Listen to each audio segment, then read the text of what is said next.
महाराष्ट्राचा. नमस्कार, मी प्रतिभा. संध्या लाईव्ह मध्ये आपलं सर्वांचं स्वागत.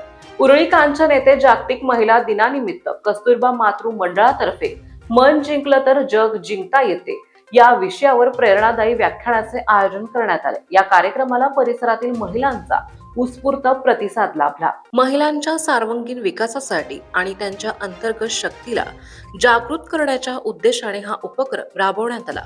प्रमुख वक्त्या ॲडव्होकेट अश्विनी सचिन जगताप यांनी आपल्या प्रभावी शैलीत प्रेरणादायी आणि प्रभावी भाषण केले. त्यांच्या मार्गदर्शनातून महिलांना सकारात्मक विचारसरणी आणि आत्मविश्वासाची प्रेरणा मिळाली. या कार्यक्रमाला आहार तज्ज्ञ शोभा इंदानी, कार्यक्रमाच्या अध्यक्षा अलका साळुंखे, शुभताई मोघे, कस्तुरबा मातृ मंडळाच्या अध्यक्षा सुरेखा देवीदास भन्साली, सुशीला मेटे, जयश्री बेद्रे, मीनल फुलपगार, संगीता भालके, रश्मी कुलकर्णी, आशा कांचन, अनिता चौधरी, प्रिया बलदोटा, छाया नहार, राजश्री शितोळे, स्वाती चौधरी, उज्ज्वला लोखंडे तसेच ज्येष्ठ नेते प्राध्यापक के.डी. कांचन, उरळी कांचन पतसंस्थेचे चेअरमन देवीदास भन्साली, सरपंच मिलिंद जगताप, राजाराम कांचन, महादेव कांचन, एकनाथ चौधरी, जयप्रकाश बेद्रे, अशोक सावंत, शिवाजी कांचन, आबासाहेब टिळेकर, हरिदास भन्साली आदी मान्यवर उपस्थित होते.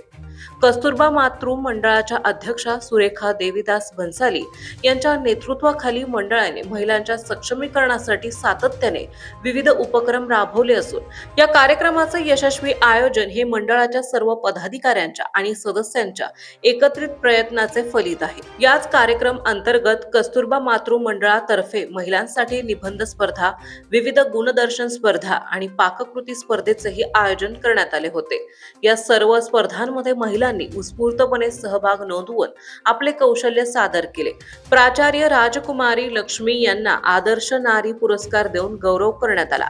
या उपक्रमामुळे महिलांना स्वतःकडे नव्या दृष्टीने पाहण्याची प्रेरणा मिळाली असून आत्मविकासाच्या दिशेने सकारात्मक वाटचाल करण्याची उर्मी निर्माण झाली आहे. कस्तुरबा मातृ मंडळाचा हा उपक्रम महिलांसाठी प्रेरणादायी आणि मार्गदर्शक ठरला आहे.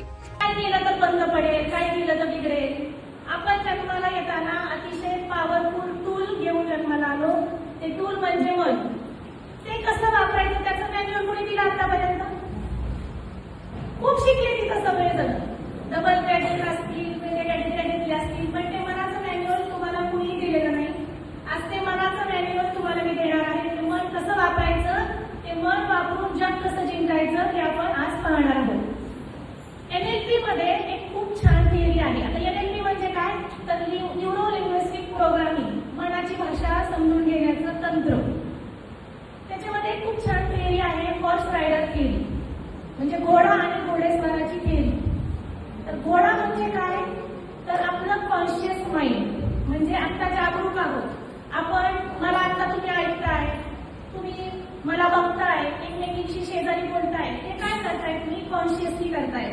आणि घोडा म्हणजे आपलं सबकॉन्शियस माइंड. आपण श्वास घेतोय, आपण खाल्लेला ऑटोमॅटिक कसं होत आहे, आपण काही एफर्ट घेतोय का, कुणी ठरवलंय का इथं मला श्वास घ्यायचा आहे बरं का, आता मला श्वास सोडायचा आहे, असं ठरवून चाललंय का? हे बॅक ऑफ द माइंड सगळं सुरू आहे ना, हे सगळं कोण करतंय, तर हे सबकॉन्शियस माइंड करतंय.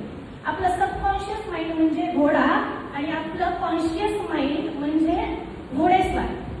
फिजिकली सगळ्यात जास्त ताकदवान कोण आहे? घोडा. घोडेस्वारापेक्षा ताकदवान कोण आहे? घोडा.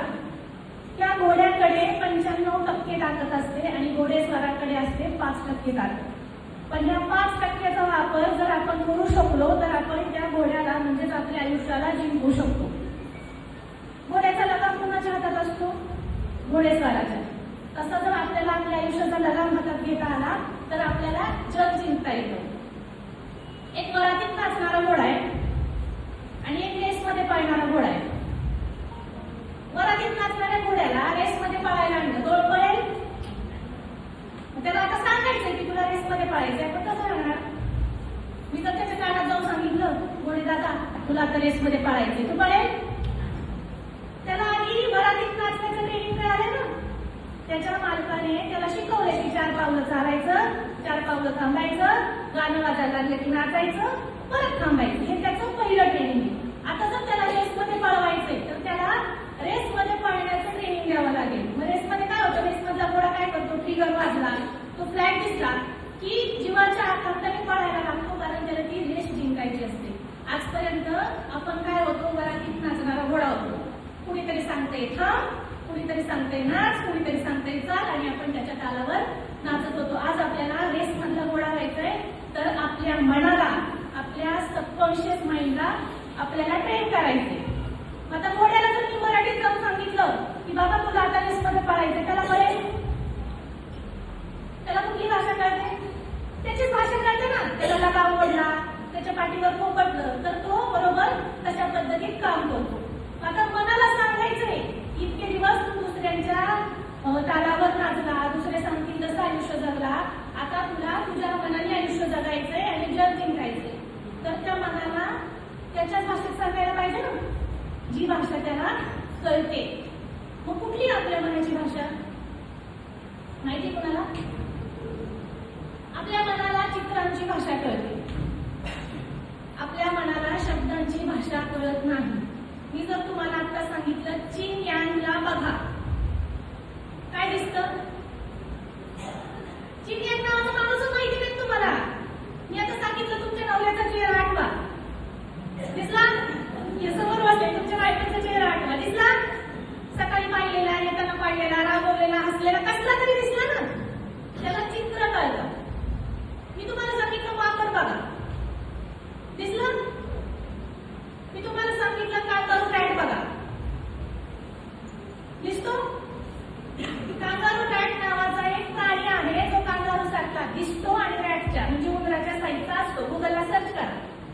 जे आपण पाहतो ती इमेज आपल्या मेंदूमध्ये स्टोअर होते, आणि ज्यावेळी आपण मग परत त्याचा रिकॉल करतो की मला हे बघायचंय, त्यावेळी ती इमेज आपल्या समोर येते. या सगळ्या गोष्टींचा वापर आज युट्यूबर्स, टीव्ही वाले, इन्फ्लुएन्सर वापरतायत आणि तुम्हाला चित्र दाखवतायत. आजपासून मोबाईलला एक चांगला फीड द्या. आपण जशी चित्र बघतो तसं आपलं आयुष्य घडतं. मुलं चित्र पाहून शिकतात, मुलं सांगून ऐकून शिकत नाही. आपल्या मनाला आजपासून चांगली चित्र दाखवा, मोबाईलला एक चांगला फीड द्या. जशी तुमची चित्र बदलतील, तुमच्या मेंदूचं प्रोग्रामिंग बदलेल आणि तसं तुमचं आयुष्य बदलायला लागेल. त्यानंतर आपल्या मेंदूला ताज्या आणि महत्त्वपूर्ण बातम्या पाहण्यासाठी आजच आमच्या संध्या लाईव्ह न्यूज चॅनलला यूट्यूबवर सबस्क्राईब करा आणि बेल आयकॉन प्रेस करा.